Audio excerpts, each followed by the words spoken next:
আসসালামু আলাইকুম। আর মাত্র কয়েকদিন পরেই আমাদের পবিত্র রমজান মাসের শুরু। চলুন জেনে নেই এই রমজান মাসের কয়েকটি গুরুত্বপূর্ণ আমল সম্পর্কে। রমজান মাস হল রহমত, মাগফিরাত ও নাজাতের মাস। এই মাসে নেক আমল করলে সওয়াব বহুগুণ বৃদ্ধি পায় এবং গুনাহ মাফ হওয়ার বড় সুযোগ থাকে। তাই এই মাসে রোজা রাখা, তারাবি নামাজ পড়া, কুরআন তিলাওয়াত করা, ইস্তিগফার ও তওবা করা এবং দান সদকা করা অত্যন্ত জরুরি। চলুন এই বিষয়গুলো সম্পর্কে একটু বিস্তারিত জেনে নেই। রোজা রাখা কেন জরুরি?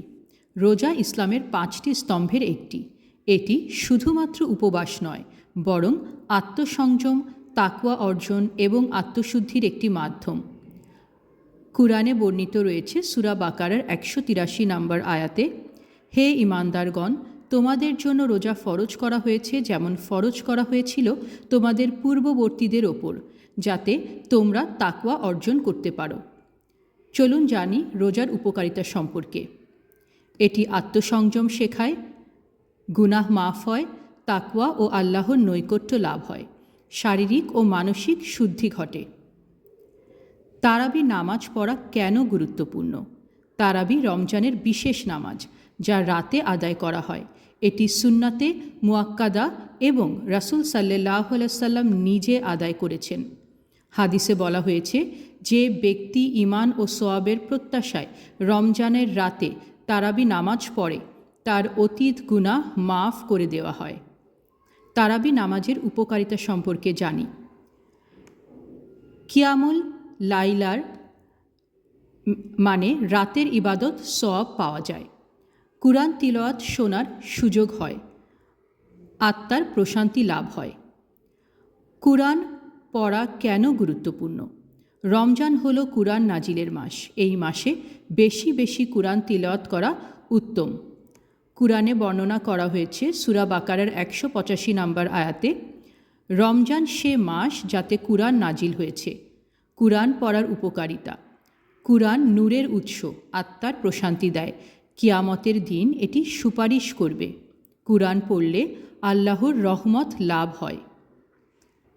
ইস্তিগফার ও তওবা করা কেন জরুরি? রমজান হলো গুনাহ মাফের মাস। আল্লাহ তওবা কবুল করেন এবং গুনাহ মাফ করে দেন। হাদিসে বলা হয়েছে, রমজানের প্রথম দশক রহমত, দ্বিতীয় দশক মাগফিরাত এবং শেষ দশক জাহান্নাম থেকে মুক্তির জন্য। ইস্তিগফারের উপকারিতা হল, অতীত গুনাহ মোচন হয়, অন্তরে প্রশান্তি আসে, আল্লাহর রহমত লাভ হয়। দান সদকা বেশি করা কেন জরুরি? দান সদকা করলে আল্লাহ বহু গুণ সওয়াব বাড়িয়ে দেন, বিশেষত রমজানে। হাদিসে বলা হয়েছে, রাসূলুল্লাহ সাল্লাল্লাহু আলাইহি সাল্লাম ছিলেন সবচেয়ে দানশীল, কিন্তু রমজানে তিনি আরও বেশি দান করতেন। দান সদকার উপকারিতা সম্পর্কে জানি চলুন। এতে গুনাহ মাফ হয়, জান্নাতে স্থান পাওয়া যায়, দানকারী ব্যক্তির সম্পদে বরকত হয়। রমজান মাস আমাদের আত্মশুদ্ধি, তাকওয়া অর্জন এবং আল্লাহর নৈকট্য লাভের সুযোগ এনে দেয়। এই মাসে বেশি বেশি ইবাদত করা, কুরআন পড়া, ইস্তেগফার করা, দান সদকা করা এবং গুরুত্বপূর্ণ দোয়াগুলো পড়া অত্যন্ত জরুরি। আল্লাহ যেন আমাদের সবাইকে এই বরকতময় মাসের পূর্ণ ফজিলত অর্জনের তৌফিক দান করেন। আমিন।